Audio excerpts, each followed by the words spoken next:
آ جاؤ بھائی، اندر تشریف لے آؤ۔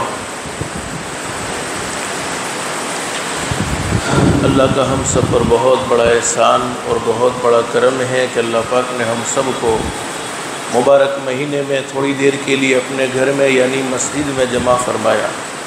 دعا کرو اللہ سب کے جمع ہونے کو قبول فرمائے۔ حدیث شریف میں حضرت نبی کریم صلی اللہ علیہ وسلم نے فرمایا، مسجد میں آنے والا اللہ کا مہمان ہوتا ہے اور اللہ رب العالمین خود اس کے میزبان ہوتے ہیں۔ ہم اپنے گھر میں کس کو بلاتے ہیں؟ جس سے محبت ہوتی ہے، جس سے خصوصی تعلق ہوتا ہے۔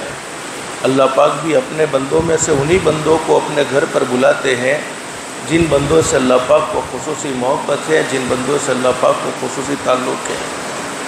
اور حدیث شریف میں حضرت نبی کریم صلی اللہ علیہ وسلم نے ارشاد فرمایا، ہر مسلمان مرد عورت کے لیے اتنا علم حاصل کرنا ضروری، بلکہ حضرت اقدس نبی کریم صلی اللہ علیہ وسلم نے فرمایا فرض ہے کہ وہ حلال اور حرام کی پہچان کر سکے۔ صحابہ کرام علم حاصل کرنے کے لیے بڑی محنت کرتے تھے، بڑی کوشش کرتے تھے، بلکہ صحیح احادیث میں لکھا ہے صحابہ کرام ایک ایک حدیث کو حاصل کرنے کے لیے کئی راتوں کا کئی دنوں کا سفر کرتے تھے، اور جب ایک حدیث میسر ہو جاتی تو اس پر پوری زندگی عمل کرنے کا اہتمام کرتے تھے۔ حضرت عبداللہ ابن مسعود رضی اللہ، حضرت عبداللہ ابن عباس رضی اللہ عنہما، ان کے دماغ میں یہ بات فٹ ہو چکی تھی کہ مجھے حضرت اقدس نبی کریم صلی اللہ علیہ وسلم کی احادیث کو معلوم کرنا ہے۔ علماء نے لکھا ہے کہ حضرت عبداللہ ابن عباس رضی اللہ عنہ بڑے جلیل القدر صحابی تھے، لیکن اتنی محنت علم کے حاصل کرنے میں کی کہ پتہ چلا کہ فلانے کے پاس حضرت نبی کریم صلی اللہ علیہ وسلم کی حدیث ہے اور وہ فلانے آدمی آرام میں مشغول ہے، تو کئی دیر تک انتظار کرتے رہتے تھے، اور جب وہ اپنے کام کاج سے فارغ ہوتے پھر ان سے حدیث کو حاصل کرتے تھے۔ آج ہمارے اندر ناقدری بہت زیادہ ہے، چونکہ علماء بہت زیادہ ہے، وقت پر ہمیں دین کی باتیں سننے کا موقع مل جاتا ہے۔ اس وقت کا دین ہم سے کیا تقاضا کرتا ہے، تو وہ ساری باتیں ہمارے سامنے بہت آسانی کے ساتھ آ جاتی ہے، اس لیے ہمیں قدر نہیں ہوتی۔ اللہ ہم سب کو قدردان بنائے، اور علم کا حاصل کرنا یہ بہت بڑی عبادت ہے۔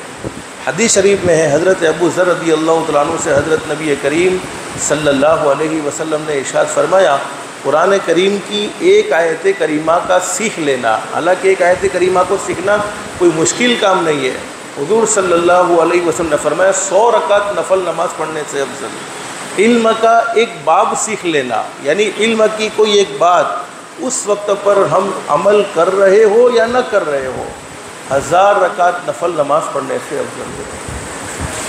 تو میرے بھائیوں، دین کی باتیں ہم کئی مرتبہ سنتے ہیں، زندگی میں عمل پیدا اس لیے نہیں ہوتا کہ کبھی کبھی سنتے تو ہم ہیں لیکن نہ طلب سے سنتے ہیں نہ ادب سے سنتے ہیں۔ طلب اور ادب سے سننے کی برکت سے اللہ پاک ضرور عمل کی توفیق نصیب فرماتے ہیں۔ طلب سے سننا ہو، ادب سے سننا ہو، طلب ہوتی ہے دین کی بات سننے کا، ادب ہوتا ہے، تو ضرور اللہ پاک کی ذات علی سے امید ہے اللہ پاک ہمیں عمل کی بھی توفیق نصیب فرمائیں گے۔